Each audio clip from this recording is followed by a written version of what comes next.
পৃথিবীতে হাজার হাজার প্রাণী থাকার পরেও তেলাপোকা এক অদ্ভুত প্রাণী যাকে মারা সম্ভব কিন্তু বিলুপ্ত করা অসম্ভব।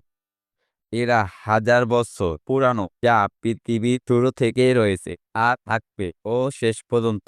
আপনারা ভাবতে পারেন যে তেলাপোকা 5 থেকে 6 প্রকার হয়ে থাকে বা একটু বেশিও হতে পারে, কিন্তু আপনি জেনে অবাক হবেন যে 4600 প্রকার তেলাপোকা রয়েছে আমাদের এই পৃথিবীতে। কিন্তু মানুষের আশেপাশে 30 প্রকার ঘোরাফেরা করে থাকে।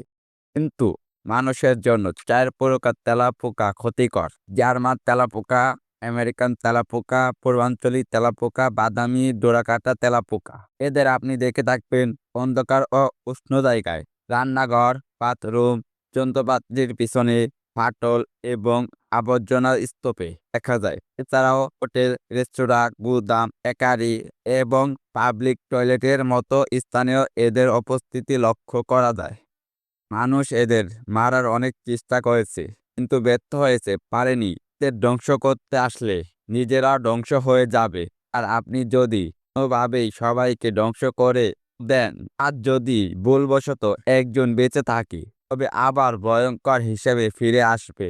কারণটা হলো, একটা ডিম থেকে 30 থেকে 40টির মতো বাচ্চা দিয়ে থাকে। এটা পূর্ববয়স্ক হতে থেকে 4 মাস সময় লাগে।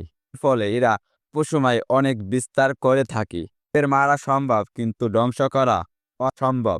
তেলাপোকা তার জীবনে 50টির মতো ডিম দিয়ে থাকে। এটা একটানা না খেয়ে 1 মাস পর্যন্ত বেঁচে থাকতে পারে।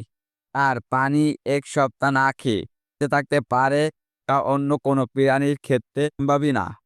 তেলাপোকাদের খাবার হলো, তা যে কোনো ধরনের জৈব বর্জ্য ও আবর্জনা খেয়ে থাকে এবং রুটি, ফল, কাগজ, চুল এবং পোকামাকড়, মিষ্টি আর মাংস বেশি পছন্দ করে থাকে।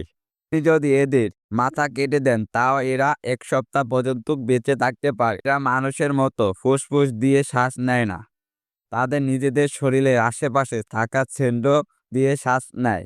তাই মাথা না থাকলেও তাদের শ্বাস-প্রশ্বাস স্বাভাবিক থাকে। এর ফলে এরা 1 সপ্তাহ পর্যন্ত বেঁচে থাকে। এরা যদি মুখ দিয়ে খাবার না খাওয়া লাগতো, এরা তো আজীবন বেঁচে থাকতো। তেলাপোকা মানুষের জন্য খুবই বিরক্তকর। তবে এক প্রকার তেলাপোকা মানুষ চিনে থাকে তার পোকা হিসেবে। আকারে একটু ছোট হয়ে থাকে। এটা মানুষ যখন ঘুমন্ত অবস্থায় থাকে, তখন এরা মানুষের আশেপাশে চলাফেরা করে থাকে আর হাতে পায়ে কামড় দিয়ে থাকে। এর ফলে শরীর থেকে রক্ত বের হতে পারে। তেলাপোকা মূলত কম খেতে দিয়ে থাকে। যখন এদের ক্ষুধা থাকে তখন দিয়ে থাকে। তেলাপোকার কামড় কোনো বিপজ্জনক নয়, তবে এর কামড় হালকা চুলকানি, লালচে ভাব হতে পারে। তেলাপোকা যেহেতু জীবাণু বহন করে থাকে, তাই কামড়ের স্থানটি পরিষ্কার রাখুন। আর যদি কোনো সমস্যা হয়ে থাকে, তবে ডাক্তারের পরামর্শ নিন। এই তেলাপোকা ছোট হতে পারে, কিন্তু আপনার কল্পনা থেকেও বেশি শক্তিশালী। এটা তার শরীর থেকেও 900 গুণ বেশি সহ্য করতে পারে। এদের সুপার তেলাপোকা বানিয়ে দেয়।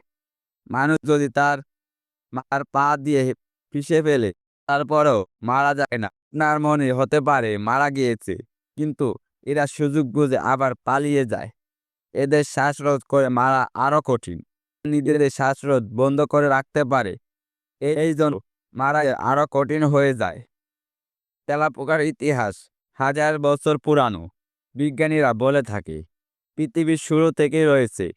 আপনি এদের শেষ করতে করতে নিজে কবে শেষ হয়ে যাবেন টেরও পাবেন না। আর তেলাপোকা বলবে আমাকে শেষ করতে এসে নিজেই শেষ হয়ে গেল। বন্ধুরা বলুন তো, তেলাপোকা কি মেরুদণ্ড প্রাণী নাকি অমেরুদণ্ড প্রাণী? জেনে থাকলে কমেন্টে জানান। বন্ধুরা, বেশি জ্ঞানী।